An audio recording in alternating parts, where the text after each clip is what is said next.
सभी भक्तों को कीर्तन में भाग लेने के लिए अभी हम लोग मंगलाचरण करते हैं। ओम अज्ञानतिमिरान्धस्य ज्ञानांजन शलाकया चक्षुन्मीलितं येन तस्मै श्री गुरुवे नमः। श्री चैतन्य मनोभीष्टं स्थापितं येन भूतले स्वयं रूप कदा मह्यं ददाति स्वपदान्तिकं। वन्देऽहं श्री गुरु श्री युतपद कमलं श्री गुरु वैष्णवांच च श्री रूपम साग्र जातम सहगण रघुनाथम वितम तम सजीवम स्वादेतम सावधूतम परिजम सहितम कृष्ण चैतन्य देवम श्री राधा कृष्ण पादान सहगण ललिता श्री विशाखा वितांत च नम ओम विष्णु पादाय कृष्ण प्रेष्ठाय भूतले श्रीमते भक्ति वेदांत स्वामिन इति नामने। नमस्ते सारस्वती देवे गौरवाणी प्रचारिणे निर्विशेषा शून्यवादी पाश्चात्य देश तारिणे। वांछा कल्पतरुभ्यश्च कृपा सिन्धुभ्येव च पतितानां पावनेभ्यो वैष्णवेभ्यो नमो नमः। नमो महावदान्याय कृष्ण प्रेम पदायते कृष्णाय कृष्ण चैतन्य नामने गौरत्विषे नमः।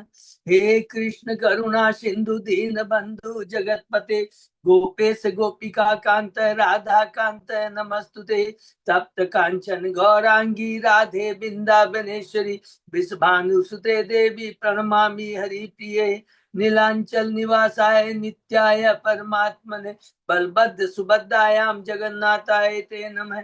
जय श्री कृष्ण चैतन्य प्रभु नित्यानंद श्री अद्वैत गदाधर श्रीवासादि गौर भक्त बिंद मुखम करोति वाचालम पंगु लंगे गिरिम यत्कृपातमहं वंदे श्री गुरु मदीन तारिणम परमानंद माधवम श्री चैतन्य ईश्वरम।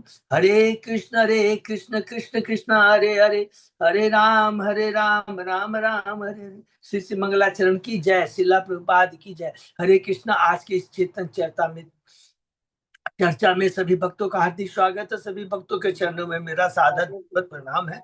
राधा माधव राधा गोविंद परम वैष्णव गुरु आचार्य की असीम कृपा से ये पीएचडी का जो कि भक्ति सिद्धांत सरस्वती ठाकुर कह रहे हैं, हम सब गुरु आचार्य की कृपा से कर पा रहे हैं।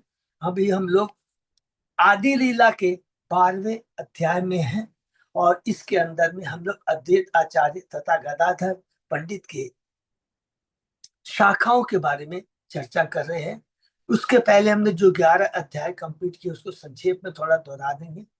पहला जो 7 अध्याय है जिसमें 14 जो श्लोक है, प्रथम 14 श्लोकों का मंगलाचरण जिसको कहते हैं, इसका विस्तार में वर्णन है। तो इन 14 श्लोकों का विभाजन इस प्रकार है।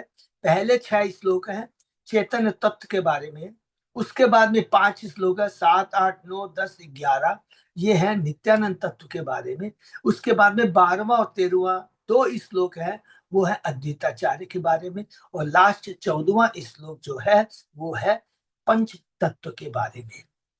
तो प्रथम जो 4 अध्याय हैं जिनमें 6 श्लोकों का वर्णन हुआ है, प्रथम अध्याय में कृष्णराज कविराज गोस्वामी गुरु भक्त ईश्वर भगवान के अवतार भगवान के अंश प्रकाश और भगवान की शक्तियों के बारे में बहुत हम लोगों ने डिटेल में वर्णन किया है, चर्चा की है। दूसरे अध्याय में हम लोगों ने पढ़ा चैतन्य तत्व में। चैतन्य तत्व का मतलब यहाँ पर ये हमने पढ़ा कि भगवान श्री कृष्ण जो है वही है ब्रह्म परमात्मा और भगवान। ये बहुत इंपॉर्टेंट है। ईश्वर परम कृष्ण सच्चिदानंद आराध्य आदि गोविंद सर्व कारण एते चांस कला पुस्तक कृष्णस्तु भगवान स्वयं वदंती तत् वद तत्तम जत ज्ञान अद्य। ये बहुत इंपॉर्टेंट श्लोक है। ये 3 श्लोक चुके हैं जो ब्रह्म संहिता में है और दोनों भागवतम के श्लोक है।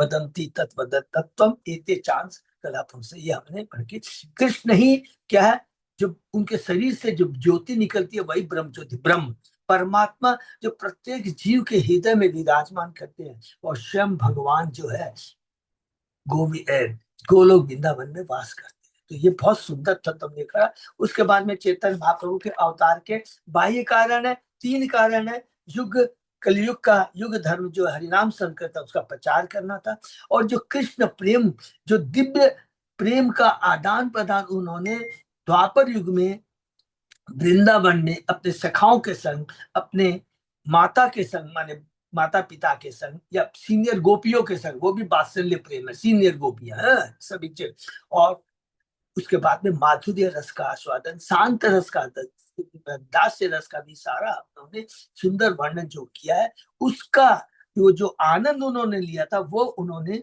और बद्ध जीवन नहीं बांटा, अब वो देना चाहते हैं बिना किसी योग्यता के, बिना किसी क्वालिफिकेशन के और बिना कोई कंडीशन के। ये बहुत बड़ा इंपॉर्टेंट पॉइंट है। और तीसरा, अद्वैताचार्य ने हुंकार लगाई थी भगवान को अवतरित होने के लिए, और भगवान अपने स्वयं अद्वैताचार्य की हुंकार को सुनकर आते। वे बाहरी कारण, अंतरंग कारण है, तीन कारण है। भगवान चैतन्य महाप्रभु जानना चाहते हैं, कृष्ण जानना चाहते हैं, ऐसे बोलेंगे, कृष्ण जानना चाहते हैं कि मेरे राधा की भक्ति कैसी है। नंबर वन, मेरे में ऐसे क्या गुण है जिसके प्रति राधा रानी आकृष्ट होती है। और तीसरा, मेरी भक्ति करके राधा रानी को क्या आनंद का अनुभव होता है। ये बड़ा ही सूक्ष्म तत्व ज्ञान है, जिसके बारे में हम लोग ने चौथे अध्याय में पढ़ा। सब ये 4 अध्याय में 6 श्लोकों का वर्णन, अब 5वें अध्याय में और 4 और 5 श्लोकों का 7 से 11 का है। और उसके अंदर सबसे इंपॉर्टेंट चीज जो हमने पढ़ा वो पहला क्या है, Balram is non different from Krishna. उनके विस्तार है, अंश नहीं विस्तार है, याद रखें। उनमें भी जो गुण होते हैं 64 गुण, उनके अंदर में भी 64 गुण होते हैं, केवल मात्रा कम होती है। और कहते हैं कि उसके बाद में तो भगवान की सेवा के लिए उनका उद्देश्य क्या है, आदि गुरु है सेवा के लिए, क्या है, सृष्टि का कार्य करने के लिए। और उसके बाद भगवान जितनी भी लीलाएं करते हैं उसको संपन्न करने में मदद करने के लिए वो आते हैं। महाशंकर्षण, कारणोदय, विष्णु गर्भोदय, क्षीरोदय, ये है सृष्टि के लिए। और उसके बाद में अनंत शेष है सृष्टि की निजी सेवा के उत्तरदायी है। 5वें अध्याय में हमने पढ़ा। उसके बाद में 6वें अध्याय में अद्वैताचार्य की महिमाओं के बारे में हमने पढ़ा। अद्वैताचार्य कौन है, वो क्या है, अद्वैत माने वो भगवान से अभिन्न है। आचार्य 2 श्लोक है, 12 और 13। 13वां श्लोक की आचार्य है, क्योंकि भगवान के आदेश का पालन करते हैं। भगवान चाहते हैं कि हरि नाम का प्रचार सारी जगह हो, और उसी को संपन्न करने के लिए दोनों मदद करते हैं। इसलिए अभी हम लोग जो पढ़ रहे हैं 9वें अध्याय में क्या बोला था कि नित्यानंद और अद्वैताचार्य चेतन महाप्रभु के भक्ति वृक्ष की 2 तने हैं। 2 तने, मैन मुख्य तने है, इसको याद रखना है, तने हैं। तो ये दोनों है, और दोनों क्या करते हैं, सेवा का भाव रखते हैं। जबकि विष्णु तत्व है लेकिन भाव है, सेवा का भाव है। इस थोड़े तत्व को याद रखेंगे। 7वें अध्याय में हमने पढ़ा भगवान चैतन्य के 5 स्वरूप। सबको मालूम है भगवान, क्योंकि हम लोग पंच तत्व काम करते हैं। भगवान चेतन है, भक्त है, नित्यानंद भक्त स्वरूप है, अद्वैताचार्य भक्त अवतार है, श्रीवास शुद्ध भक्त है, और गदाधर भगवान की शक्ति है। भगवान की शक्ति, ये हमने 7वें अध्याय में पढ़ा। 14 मंगलाचरण के श्लोक समाप्त हो जाते हैं। बहुत इंपॉर्टेंट इसके अंदर ये तत्व है, पूरा का पूरे बहुत इंपॉर्टेंट है, जो हम लोगों ने ये 7 अध्याय भगवान की कृपा, गुरु आचार्य की कृपा से हमने कंप्लीट किया।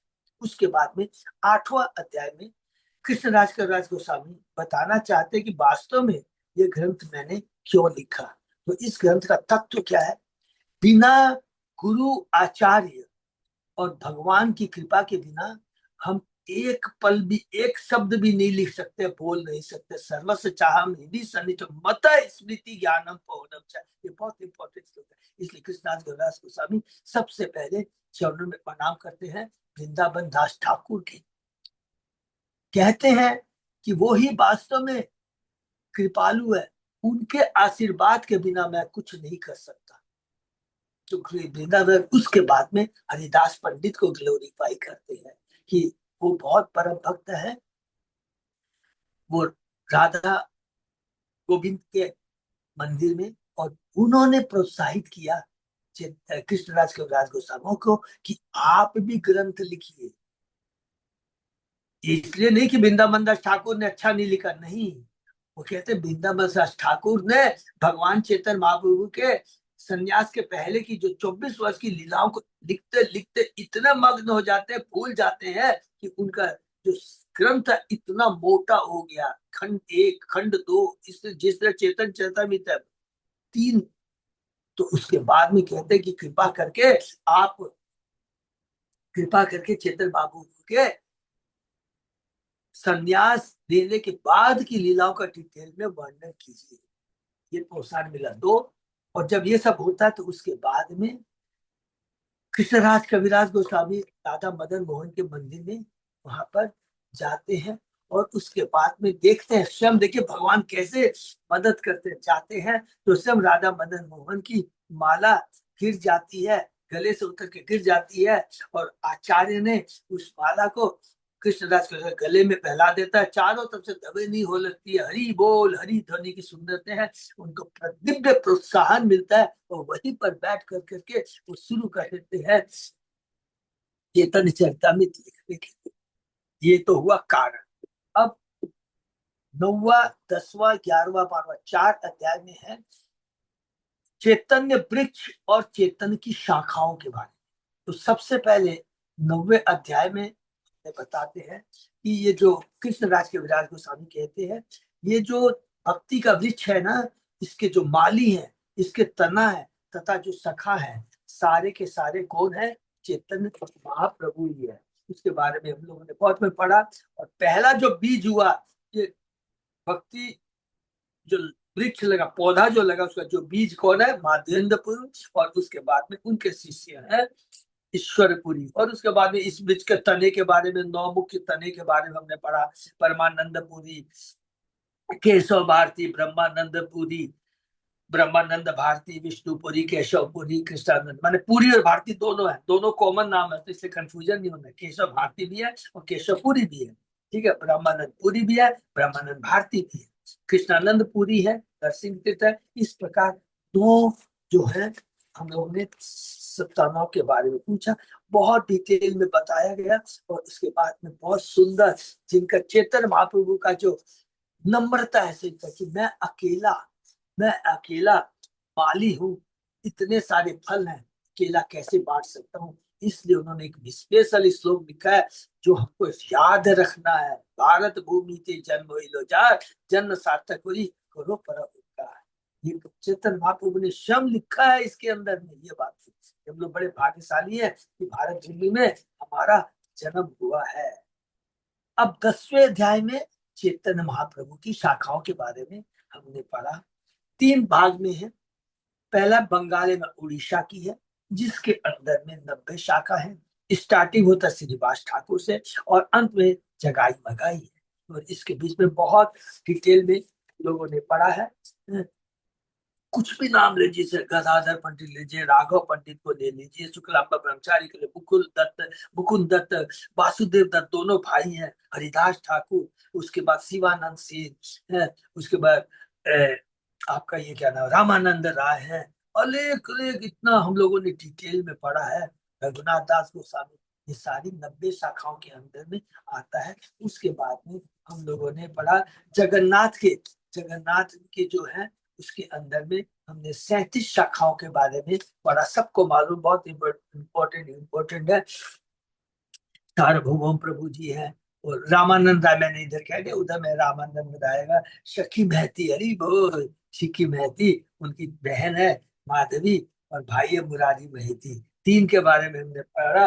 उनका है स्वरूप दामोदर, रामानंद राय और सिक्की महती। ये हो गया 3। और आधा कौन है? माधवी। कोई पूछेगा आधा क्यों है? क्योंकि यहाँ लिखा है कृष्णा को, क्योंकि वो माता है, स्त्री है। वो उनके सारे 3 जो विशेष उनके कृपा पात्र है। वाराणसी का हमने पढ़ा चंद्रशेखर आचार्य, तपन मिश्र और Raghunath Bhatt Goswami. Not Raghunath Das Goswami, please, Raghunath Bhatt Goswami. Raghunath Bhatt Goswami कौन है? तपन मिश्रा के पुत्र है। तो ये हमने चैतन्य शाखाओं के बारे में पढ़ा। उसके बाद में 11वें अध्याय में भगवान नित्यानंद के शाखाओं के बारे में हमने पढ़ा। उसमें से बहुत स्टार्टिंग ही होता है वीर भद्र गोसाई। कौन है वो? स्वयं नित्यानंद प्रभु के पुत्र है। उसके बाद में रामदास, फिर अभिराम दास ठाकुर, इस करके इन्हीं के रामदास से बाद में रामदास ठाकुर, श्रीवास आचार्य, गदाधर दास, माधव घोष, वासुदेव घोष, माता जाह्नवी, इस सूर्यदास करके कर करके हमने पढ़ा। इसके अंदर में कितनी शाखा है? 36 है। हमने 75 का था, बाद में हमें याद दिलाया अच्युत अजय दास प्रभु ने कि वृंदावन दास ठाकुर भी 76वीं शाखा है। तो ये 76 शाखाओं के बारे में हमने पढ़ा 11वें अध्याय में। 12वां अध्याय जो कि अभी हमारी चर्चा में, जिसके ऊपर हम चर्चा कर रहे हैं, अद्वैताचार्य तथा गदाधर पंडित। तो अद्वैताचार्य की 38 शाखाएं हैं और अद्वैताचार्य की जो मेन 6 पुत्र हैं, प्रथम जो 3 पुत्र हैं अच्युतानंद, कृष्ण मिश्र और गोपाल दास, वो चेतन महाप्रभु के परम भक्त हैं। लेकिन उसके बाद में तो बाकी 3 हैं, बलराम, स्वरूप और जगदीश। इनके बारे में बताया गया कि इनको वैष्णव समाज द्वारा परित्यज्य कर दिया गया, क्योंकि ये मायावादी थे। वे शिव, दुर्गा, सूर्यदेव, गणेश को परमेश्वर तुल्य मानते थे। वे विष्णु को पूर्ण पुरुषोत्तम भगवान नहीं मानते थे। तो इस तरह किया। ये 3 पहली कौन कौन हो गए? उनके जो जिन्हें अच्युतानंद, गोपाल और गोपाल दास और कृष्ण मिश्र, ये 3 हो गए, 3 शाखा। इसके बाद एक चौथी शाखा है, वो आचार्य का विश्वास पर। कमलाकांत विश्वास का बहुत डिटेल में वर्णन हम लोग ने पढ़ा है कि कितने सुंदर है, किस प्रकार उनको चेतन महाप्रभु का दंड रूपी कृपा मिली। ऐसे बोलेंगे, दंड रूपी कृपा मिली। अद्वैताचार्य बोले, अरे तू तो बड़ा भाग्यशाली है, अरे मुकुंद। उसके बाद में स्वयं सची माता को चेतन महाप्रभु ने दंड दिया था। सबको याद है ना क्यों दिया था? तो सची माता सोच बैठी थी कि ये मेरा जो पुत्र है चैतन्य, इसने संन्यास लिया है अद्वैताचार्य के भड़काने से, उकसाने से। ये बहुत इंपॉर्टेंट बात है कब, क्योंकि तो ये सोच लिया था। तब उन्होंने क्षमा मांगा था, सची माता ने क्षमा मांगा था, तभी क्षमा की है चेतन महाप्रभु। इससे वैष्णव के चरणों में कभी अपराध नहीं होना चाहिए। उसके बाद में 5वीं शाखा थी यदुनानंदन, यदु नंदन आचार्य। ये भी बहुत ही ज्यादा इंपॉर्टेंट है, इसको हमको याद रखना है। मंदली अंत लीला में हमको पता लगेगा कि ये रघुनंदन यदुनंदन आचार्य कौन है। याद है रघुनाथ दास गोस्वामी जब गृहस्थ में है, तो उस समय उन्होंने रघुनाथ दास गोस्वामी को दीक्षा दी थी। लेकिन बाद में रघुनाथ दास गोस्वामी जगन्नाथपुरी में गए और चेतन बापू की शरण ग्रहण की थी। श्री यदुनानंद आचार्य कौन है? वसुदेव दत्त है। कुंदत्त वासुदेव जो 2 भाई हैं, जो उसमें से जो वसुदेव दत्त है, जो कि चैतन्य महाप्रभु की 90 शाखाओं में से एक है। और इतने कृपालु तो कि हे प्रभु, दुख सब इस भौतिक ब्रह्मांड के अंदर में जितने जीवों का कष्ट है वो मुझे दे दीजिए। वो है वासुदेव दत्त। बहुत सुंदर, उनकी भी पढ़ेंगे, मंदिर लीला एक से एक है। तो ये हमने पढ़ा। उसके बाद मैं थोड़ा सा कंफ्यूज हूँ, अच्युत अजय दास को बताएंगे कि कितने श्लोक तक हुआ था, आइडिया नहीं है। तो मेरे ख्याल से जो भी है 56, 57, 58 जो भी है। 7 तक हुआ है प्रभु जी। कब तक हुआ था? कितना तक प्रभु? 57 वेरी गुड। चलिए तब तो बढ़िया हो गया, वही हो गया है। वही जो हमने बताया, लास्ट हमने पढ़ा था यदु नंदन आचार्य के बारे में। और उसके आगे आज हम लोग चर्चा करते हैं। बहुत सुंदर ये, ठीक है। ओम नमो भगवते वासुदेवाय।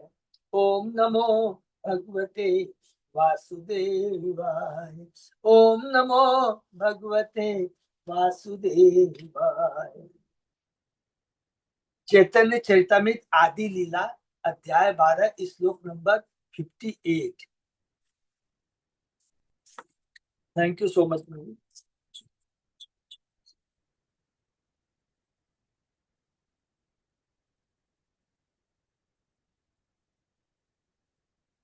ठीक है। श्री यदुनंदन आचार्य वासुदेव के शिष्य थे। ये हो गई कौन सी शाखा? हो गई इनकी 5वीं शाखा। और हम और आगे बढ़ते हैं। भागवताचार्य आर्य विष्णु दासाचार्य, चक्रपाणी आचार्य, अनंत आचार्य, भागवत आचार्य, विष्णुदास आचार्य, चक्रपाणी आचार्य तथा अनंत अद्वैताचार्य की क्रमशः 6वीं, 7वीं, 8वीं तथा 9वीं शाखाएं थे। श्री भक्ति सिद्धांत सरस्वती गोस्वामी प्रभुपाद अपने अनुभाष्य में कहते हैं, अमृत लीलाभास और अनुभाष्य। अनुभाष्य किसका है? भक्ति सती ठाकुर का। और अमृत अनुभाष्य किसका है? भक्ति विनोद ठाकुर का। कि अपने अनुभाष्य में कहते हैं कि भागवत आचार्य पहले अद्वैत आचार्य के अनुयायी थे, किंतु बाद में वे गदाधर पंडित के अनुयायियों में गिने जाने लगे। यदुनंदन दास द्वारा लिखित शाखा निर्णयामृत के 6ठे श्लोक में कहा गया, भागवत आचार्य ने प्रेम तरंगिनी नामक सुप्रसिद्ध ग्रंथ की रचना की। गौर गणेश दीपिका के श्लोक 195 के साथ भागवत आचार्य पहले वृंदावन में श्वेत मंजरी के रूप में रहते थे। कितनी सुंदर है, गौर गणेश दीपिका में है हम लोग है। तो एक एक अभी जो चेतन महाप्रभु की लीला में है, वो कृष्ण की लीला में कौन कौन सी गोपी थी, बहुत सुंदर वर्णन है। विश्वनाथ आचार्य क्षेत्रीय महोत्सव के साथ उपस्थित थे, वे अच्युतानंद के साथ वहां गए थे। कौन अच्युतानंद याद रखेंगे? अद्वैताचार्य के पुत्र।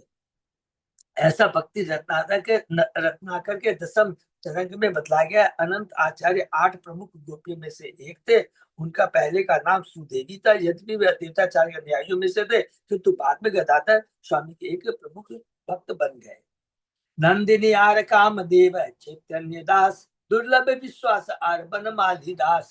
नंदिनी कामदेव चैतन्य दास दुर्लभ विश्वास तथा बनमाली दास श्री अद्वैत आचार्य की क्रमशः 10वीं 11वीं 12वीं 13वीं तथा 14वीं शाखा थी। टोटल सबको याद है ना कितनी? 38 शाखाएं हैं अद्वैत आचार्य की, 38। और गदाधर की कितनी है? 33। तो 38 में से ही हम लोग अभी चर्चा कर पा रहे हैं। पहुंच गए हैं 14वीं शाखा, केवल नाम दिया गया है यहाँ पर। जगन्नाथ कर आर्य कर भवनाथ, विद्यानंद सेन आरदास भोलानाथ। इसी तरह जगन्नाथ कर एक, भवनाथ कर, हितानंद सेन तथा भोलानाथ दास अद्वैत आचार्य की क्रमशः 15, 16, 17वीं तथा 18वीं शाखाएं थी। यादव दास, विजय दास, दास जनार्दन, अनंत दास, कानु पंडित दास, नारायण। यादव दास, विजय दास, जनार्दन दास, अनंत दास, काणु पंडित तथा नारायण दास क्रमशः 19वीं, 20वीं, 21वीं, 22वीं, 23वीं और 24वीं शाखाएं थी। श्री वत्स पंडित ब्रह्मचारी हरिदास, पुरुषोत्तम ब्रह्मचारी आर्य कृष्ण दास। श्री वत्स पंडित हरिदास ब्रह्मचारी, पुरुषोत्तम ब्रह्मचारी तथा कृष्णदास अद्वैत आचार्य की क्रमशः 25वीं, 26वीं, 27वीं तथा 28वीं शाखाएं थी। फिर आगे पुरुषोत्तम पंडित आर्य रघुनाथ, बनमाली कविचंद्र आर्य वैद्यनाथ। उसके आगे क्रमशः पुरुषोत्तम पंडित, रघुनाथ, बनमाली कविचंद्र तथा वैद्यनाथ अद्वैताचार्य की 29वीं, 30वीं, 31वीं और 32वीं शाखाएं थी। उसके बाद next Lokanath Pandit or Murari Pandit, Shri Haricharan or Madhav Pandit. Lokanath Pandit, Murari Pandit, Shri Haricharan तथा माधव पंडित अद्वैताचार्य की क्रमशः 33वीं, 34वीं, 35वीं और 36वीं शाखाएं थी। 2 और रह गया। विजय पंडित आर पंडित, श्री राम असंख्य अद्वैत शाखा को नाम। विजय पंडित तथा श्री राम पंडित अद्वैताचार्य की 2 महत्वपूर्ण शाखाएं थी।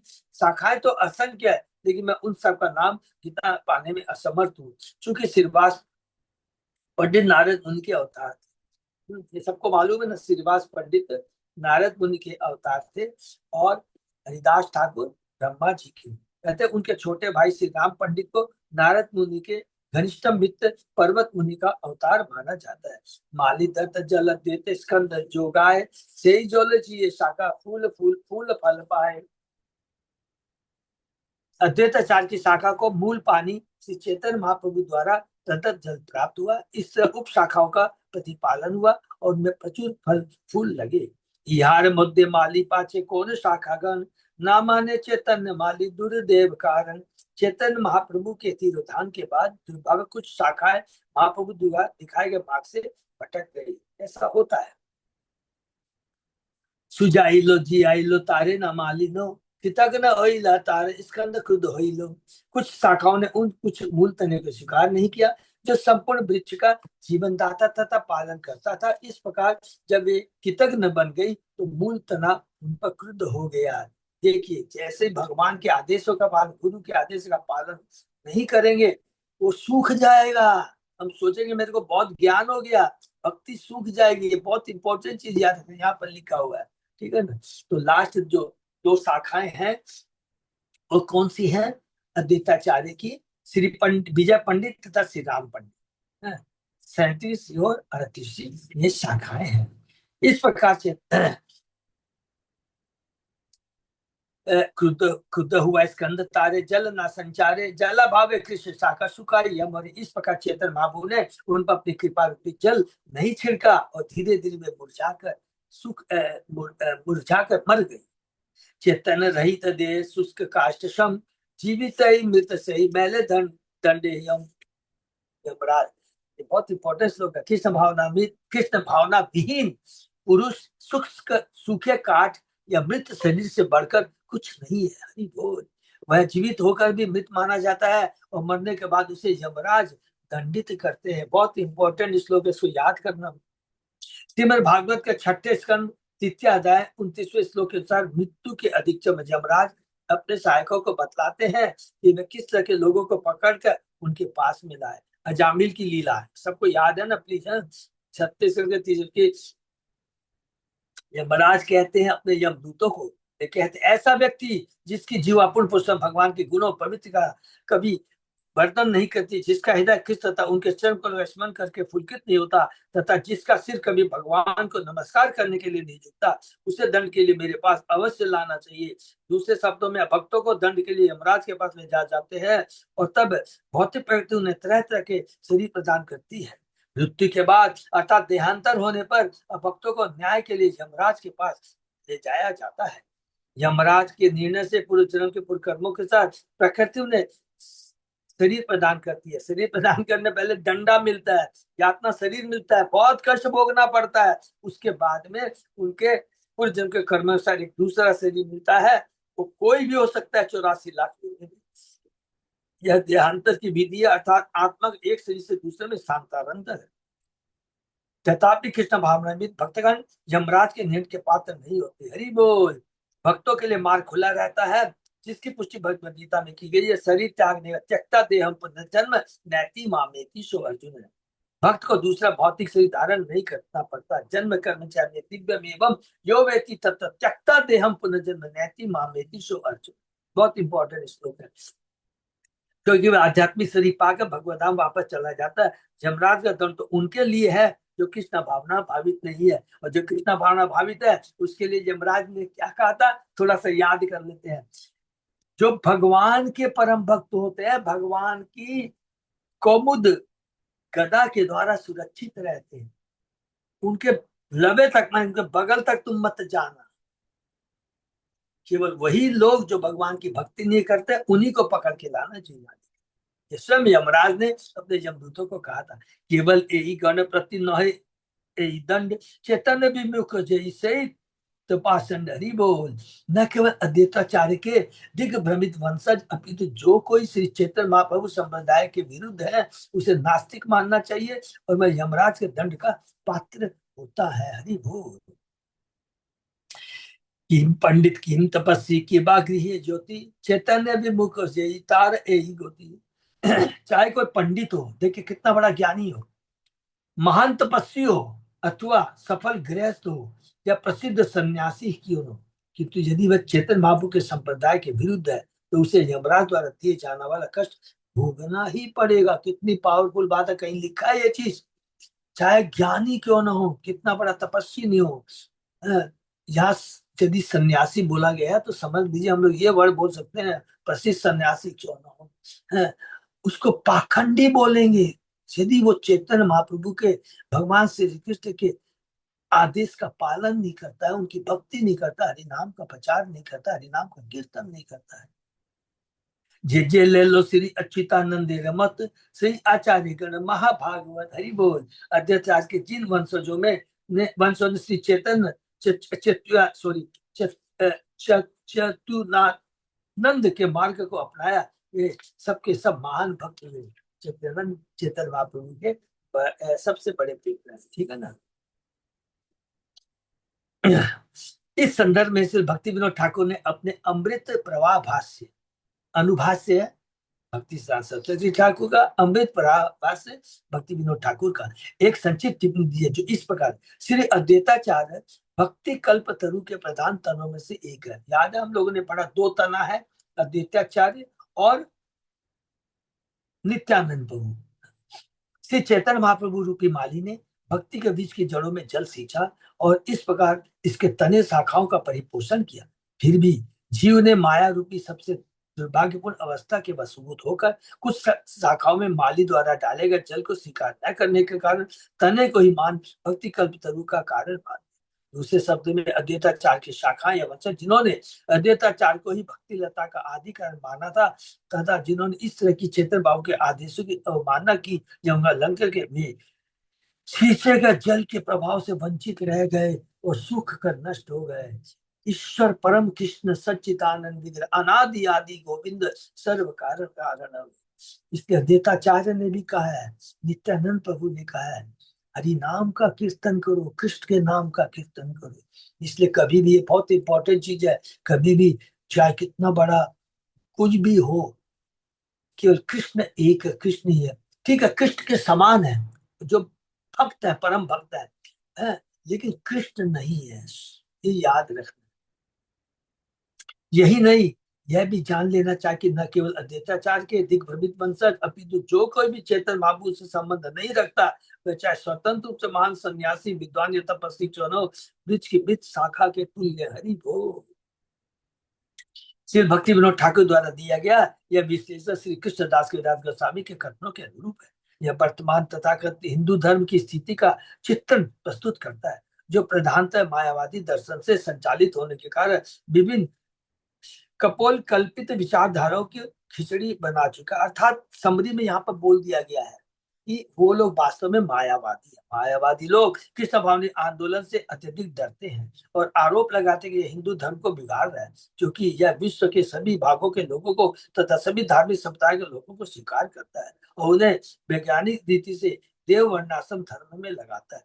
किंतु जैसा कि हम अनेक बार बता चुके हैं, हमें वैदिक साहित्य में हिंदू जैसा कोई शब्द प्राप्त नहीं होता। हरि बोल। हिंदू मुस्लिम कुछ भी, हिंदू मुस्लिम पूरी भगवत गीता भागवतम कहीं भी आप देख लीजिए, जाति संप्रदाय धर्म जाति विशेष का कहीं भी वर्णन नहीं है। क्यों वर्णन नहीं, हमसे आपसे यदि कोई पूछेगा तो बहुत सिंपल जवाब देना है। भगवान श्री कृष्ण एक ही वर्ड बोलते हैं, ममे वांसे जीव लोके जीव भूत सनातन।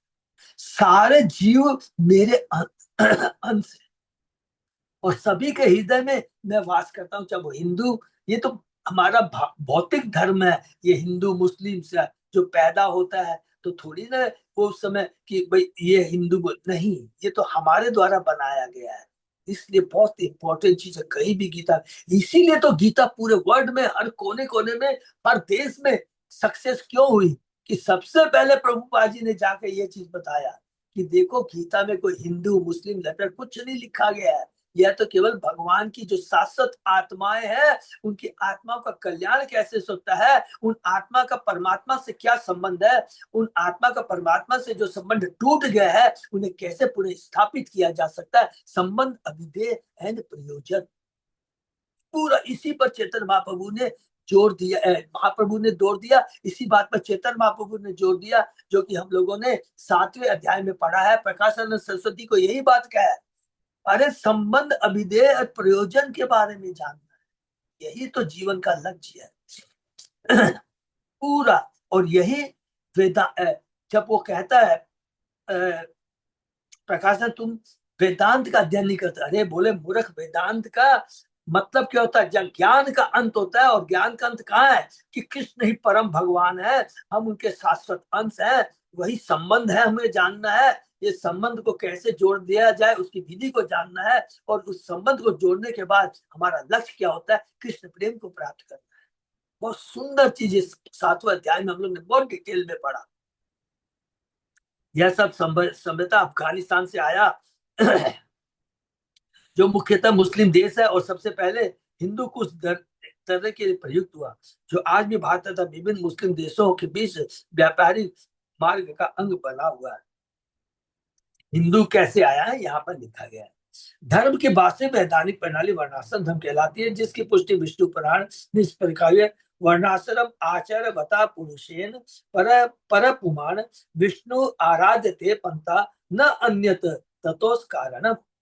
वैदिक साहित्य वर्णाश्रम धर्म के सिद्धांतों का पालन करने का सुझाव देता है। वर्णाश्रम की विधि को अपनाने से मनुष्य जीवन सफल होगा। तो ये वर्णाश्रम भी कैसे होता है? जीवों के गुणों के अनुसार होता है, पैदाइश के हिसाब से नहीं है। एक एक चीज बहुत सुंदर प्रभुपाद जी ने समझाया है, क्योंकि यह उसे पुरुषोत्तम, क्योंकि यह उसे पूर्ण पुरुषोत्तम भगवान से जोड़ेगा। हरि बोल।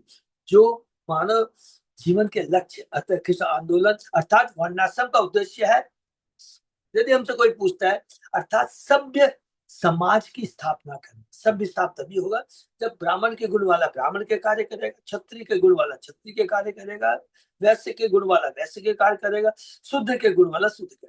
जब ये चीज हो जाएगी तो समाज में सुंदर व्यवस्था बन जाएगी, अर्थात सब लोग सात्विक भाव के हो जाएंगे, और तब जब वो भगवान की भक्ति कर सकेंगे, भगवान से जुड़ पड़ेंगे।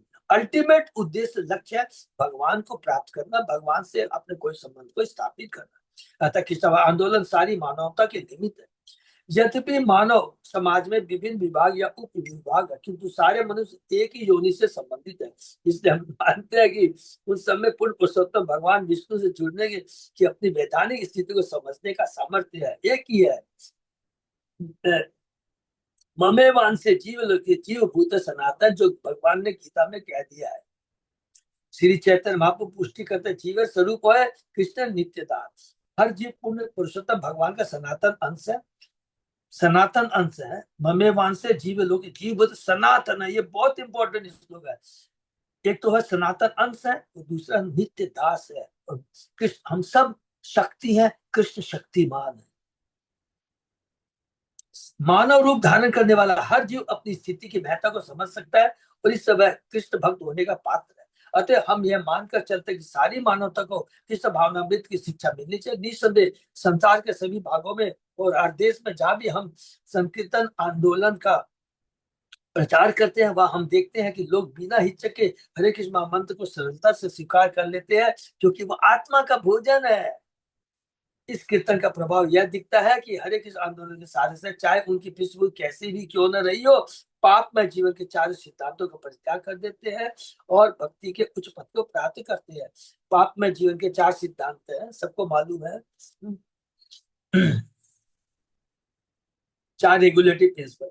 अपने आप को पंडित, सन्यासी, गृहस्थ तथा स्वामी बतलाने वाले हिंदू धर्म के तरह अनुयायी वैदिक धर्म की असार सुख सासा है, सुखी सागा है। ये नपुंसक है, ये मानव समाज के लाभार्थ वैदिक संस्कृति को फैलाने में कुछ भी नहीं कर सकते।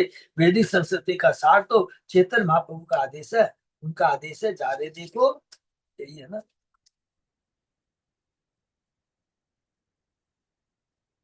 जारे देखो तारे को कृष्ण उपदेश, अमर आज्ञा गुरु होए तारो एक दे।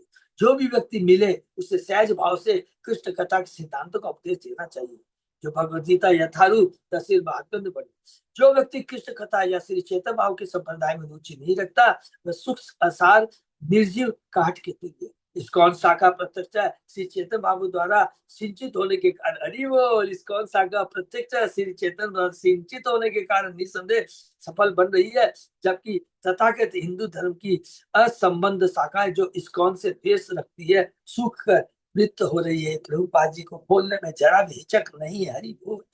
सही से आचार्य कृपा भाजन अनायास से पाइले से चैतन्य चरण, अद्वैत आचार्य की कृपा से जिन भक्तों ने चेतन बाबू के मार्ग का दृढ़ता से पालन किया, उन्हें चेतन बाबू के चरण कमलों का आश्रय सहज ही प्राप्त हो गया। अच्युत तेरे जय मत सही मत सार, आर जो तो मत सब हेलो छार खार।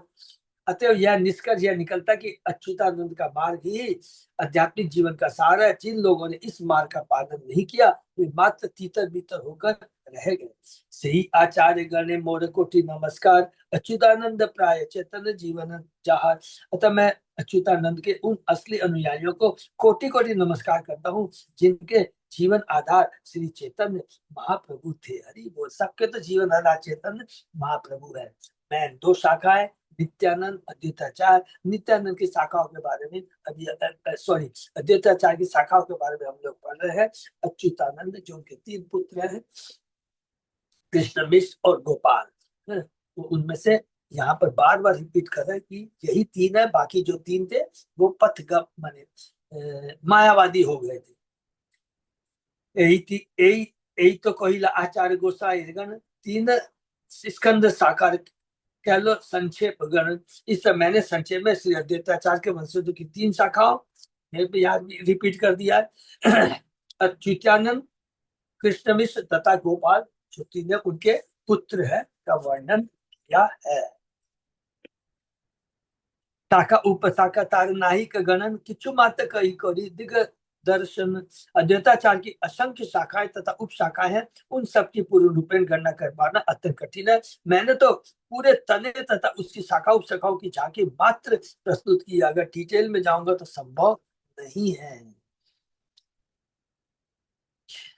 श्री गदाधर पंडित, अब आ गया गदाधर पंडित की शाखाओं के बारे में। 33 शाखाएं श्री गदाधर पंडित शाखा ते महोत्तम तारा उप शाखा की चुकोरी ये अद्वैत आचार्य की शाखा और उप शाखाओं का वर्णन करने के बाद अब मैं श्री गदाधर पंडित के उस वंशजों का वर्णन करने का प्रयास करूंगा, क्योंकि यह प्रधान शाखाओं में से एक है। शाखा श्रेष्ठ दुवानंद श्रीधर ब्रह्मचारी भगवताचार्य हरिदास ब्रह्मचारी। गदाधर पंडित की मुख्य शाखाएं स्टार्ट होती है। पहला ध्रुवानंद, श्रीधर ब्रह्मचारी, हरिदास ब्रह्मचारी तथा रघुनाथ भागवतचारी। गौर गणेश दीपिका के श्लोक 152 में ध्रुवानंद ब्रह्मचारी को पूर्व जन्म की ललिता कहा गया है, और श्लोक 199 श्रीधर ब्रह्मचारी को चंद्र ललिता गोपी कहा गया है। अनंत आचार्य कवि दत्त मिश्र नयन गंगा मंत्री मामू ठाकुर कंठाभरण। 5वीं शाखा थे अनंत आचार्य, 6ठी कविदत्त, 7वीं नयन मिश्र, 8वीं गंगा मंत्री, 9वीं मामू ठाकुर तथा 10वीं शाखा कंठाभरण थी। गौर गणेश दीपिका में कविदत्त को कल कल कंठी गोपी के रूप में, नयन मिश्र को नित्य मंजरी और गंगा मंत्री को चंद्रिका गोपी के रूप में बताया गया। मामू ठाकुर का असली नाम जगन्नाथ चक्रवर्ती था। वे श्री चैतन्य महाप्रभु के पितामह श्री नीलांबर चक्रवर्ती के भांजे थे। नीलांबर चक्रवर्ती कौन, सबको मालूम हो तो अभी आ जाएगा। सची माता के पिता। बंगाल के मामा का रिश्ता पूर्वी बंगाल तथा उड़ीसा में मामू को हो जाता है। इस जगन्नाथ चक्रवर्ती मामू या मामा ठाकुर कहलाते थे। मामू ठाकुर का निवास स्थान फरीदपुर जिले में डोबा गांव में था। श्री गदाधर पंडित के तिरुभाव के बाद मामू ठाकुर जगन्नाथपुरी के टोटा गोपीनाथ मंदिर के महंत बन गए।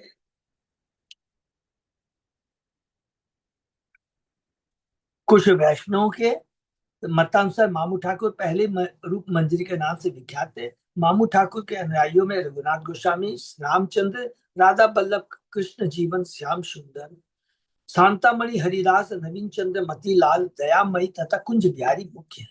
कंठाभरण का मूल नाम श्री अनंत चट्टराज था और वह कृष्ण लीला में गोपाली नामक गोपी थे। भूगर्भ गोसाई आर भागवत दास यही दुई आसी कह लो वृंदावन निवास। गदाधर गोस्वामी की 11वीं शाखा में भूगर्भ गोसाई हुए और 12वीं में भागवत दास। ये दोनों वृंदावन चले गए और जीवन भर वही रहे।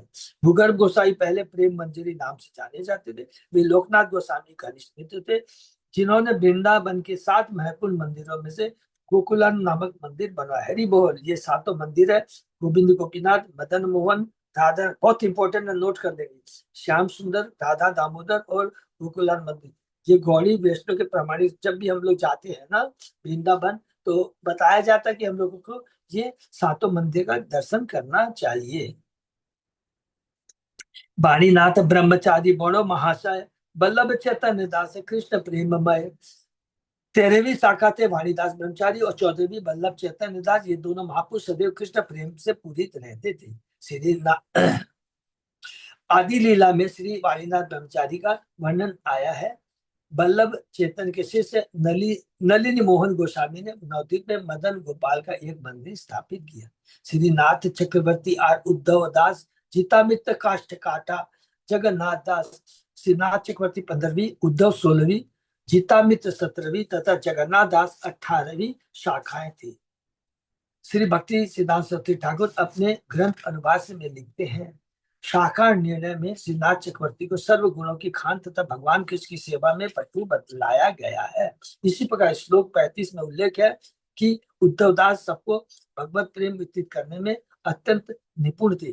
गौर गणेश दीपिका में जीता मित्र को श्याम मंजरी गोपी कहा गया है। तो ये दो चीज थोड़ा सा नोट कर लेंगे तो ध्यान रहेगा ना, कि हम लोग को जब भी कुछ भी हमको ये आचार्य हैं, जो भी भक्त हैं, जो शाखा है, उनके बारे में जानना है, तो दो बुक्स पढ़ने से सब कुछ मालूम पड़ जाएगा। एक है गौर गणेश दीपिका में कौन कौन सी सखी था, और दूसरा भक्ति सरस्वती ठाकुर की जो अनुभाष्य है कि इनका घर कहाँ था, बंगाल में कहाँ था, अभी वहां कहाँ से जाया जा सकता है, ट्रेन, सबका वर्णन है। इसे चेतन सॉरी प्रभुपाद जी ने इन दोनों को देखे बार बार कहा है, भक्ति विनोद ठाकुर का और भक्ति सरस्वती ठाकुर का, और ये गौर गणेश दीपिका, इनका पूरा वर्णन दिया है।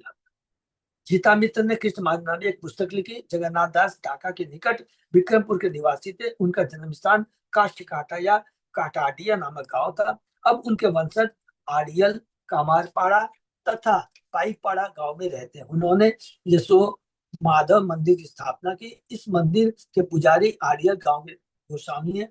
64 शिष्यों में से वे चित्ता देवी गोपी की सहायिका तिलकिनी थे। उनके वंशजों की सूची इस प्रकार है: राम नरसिंह, राम गोपाल, रामचंद्र, सनातन, मुक्ताराम, गोपीनाथ, गोलोक, हरिमोहन, शिरोमणि, राखाल राज, माधव तथा लक्ष्मीकांत। शाखा निर्णय के अनुसार जगन्नाथ दास ने त्रिपुर जिले अथवा प्रदेश में हमें हरे कृष्ण आंदोलन का प्रचार किया। श्री आचार्य सादी पुरिया गोपाल, कृष्णदास ब्रह्मचारी, पुष्प गोपाल, श्री हरि आचार्य 19वीं, सादी पुरिया गोपाल 20वीं, कृष्णदास ब्रह्मचारी 21वीं तथा पुष्प गोपाल 22वीं शाखाएं थी। गौर गणेश दीपक श्लोक 196 और 207 में उल्लेख हुआ है कि हरि आचार्य पहले कालाक्षी नामक गोपी थे। हरि बोल सादीपुरिया गोपालपुर में बंगाल समृद्ध बंगाल बांग्लादेश के विक्रमपुर में हरे कृष्ण आंदोलन के प्रचारक के रूप में विख्यात हैं। कृष्णदास ब्रह्मचारी पूर्व जन्म में अष्टसखियों में से इंदुलेखा नाम की सखी थी। वे वृंदावन में रहते थे। राधा दामोदर के भीतर एक समाधि है जो कृष्णदास की समाधि के नाम से विख्यात है। कुछ लोग इसे कृष्णदास ब्रह्मचारी समाधि बताते हैं। जो कुछ लोग कृष्णदास कविराज गोस्वामी की, तो कुछ लोग कृष्णदास कविराज गोस्वामी की। हम दोनों को ही नमस्कार करते हैं क्योंकि वे दोनों इस युग के पतितात्माओं को भगवत वितरण करने में दक्ष थे। हरि बोल। साक्ष्य निर्णय में उल्लेख है कि पुष्प गोपाल पहले स्वर्ण ग्रामक नाम से विख्यात थे। श्री हर्ष रघु मिश्र पंडित लक्ष्मीनाथ भंगवाटी चैतन्य दास, श्री रघुनाथ श्री हर्ष 23वीं शाखा थे, रघुमिश्र 24वीं, लक्ष्मीकांत पंडित 25वीं, बंगवाटी चैतन्य दास 26वीं तथा रघुनाथ 27वीं शाखाएं थे। गौर गणेश दीपिका में रघु मिश्र को कपूर मंजरी कहा गया। इसी प्रकार लक्ष्मीनाथ पंडित को रसोन मद्दा तथा बंगवाटी चैतन्य दास को काली गोपी बताया गया है। शाखा निर्णय का कथन है कि बंगवाटी चैतन्य दास के नेत्र सदैव अश्रुपूरित रहते थे। उनके वंशजों की भी एक शाखा थी। उनके नाम थे मथुर प्रसाद, रुक्मणीकांत, जीवन कृष्ण, जुगल किशोर, रत्न कृष्ण, राधा माधव, उषामणि, बेकुन्नाथ तथा लाल मोहन या लाल मोहन साहा। शाखा निधि लाल मोहन ढाका शहर के एक बड़े व्यापारी थे। गौर गणेश दीपिका में उल्लेख है कि रघुनाथ पूर्व जन्म में वरान गंधा थे। अमोघ पंडित हस्ति गोपाल चैतन्य वल्लभ जदु गांगुली आर मंगल वैष्णव। 28वीं शाखा अमोघ पंडित है। 29वीं हस्ति गोपाल, 30वीं चैतन्य वल्लभ, 31वीं यदु गांगुली तथा मंगल वैष्णव 32वीं शाखा थी। हरि बोल। श्री भक्ति सिद्धांत अपने अनुवाद में फिर लिखते हैं, श्री मंगल वैष्णव मुर्शिदाबाद जिले के टिटकाना गांव के निवासी थे। उनके पूर्व शाक्त थे और वे शाक्त थे माने शक्ति की पूजा करते थे और वे किरीटेश्वरी देवी की पूजा करते थे। कहा जाता है कि मंगल वैष्णव पहले बाल ब्रह्मचारी थे, किंतु घर छोड़ने के बाद उन्होंने अपने शिष्य प्राणनाथ अधिकारी की पुत्री से मैना डाल ग्राम में विवाह कर लिया। इस परिवार के वंशज कांदड़ा के ठाकुर कहलाते हैं। कांदड़ा कटवा के निकट वर्तमान जिले में एक गांव है जहां पर मंगल वैष्णव के छुटपुट वंशजों के 36 परिवार अभी तक रहते हैं।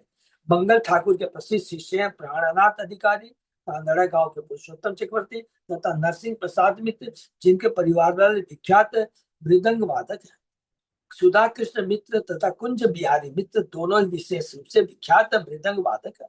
पुरुषोत्तम चक्रवर्ती के परिवार में कुंज बिहारी चक्रवर्ती तथा राधा चक्रवर्ती जैसे विख्यात व्यक्ति हुए हैं, जो अभी वीरभूमि जिले में रहते हैं। वे चैतन्य मंगल के गीतों को पेशेवर ढंग से गाते हैं। कहा जाता है कि जब मंगल ठाकुर बंगाल से जगन्नाथपुरी तक सड़क बनवा रहे थे, तो एक झील की खुदाई करते समय राधा बल्लभ की मूर्ति मिली। उस समय वे कांदड़ा नामक गांव में रानीपुर गांव में रह रहे थे। मंगल ठाकुर जिस शालिग्राम शिला की स्वयं पूजा करते थे, वह आज भी कांदड़ गांव में विद्यमान है। वहां पर वृंदावन चंद्र की पूजा के लिए एक मंदिर बनवा दिया गया। मंगल ठाकुर के 3 पुत्र थे, राधिका प्रसाद, गोपी रमन तथा श्याम किशोर। इन तीनों पुत्र का वंशज अभी भी जीवित है। चक्रवर्ती शिवानंद सदा ब्रजवासी, महाशाखा मत देते हो सुदृढ़ विश्वासी। शिवानंद चक्रवर्ती 33वीं लास्ट शाखा थे। वे दृढ़ विश्वास के साथ सदा वृंदावन में रहते और गदाधर पंडित की एक महत्वपूर्ण शाखा माने जाते। गौर गणेश दीपक के अनुसार शिवानंद चक्रवर्ती पहले लवंग मंजरी थे।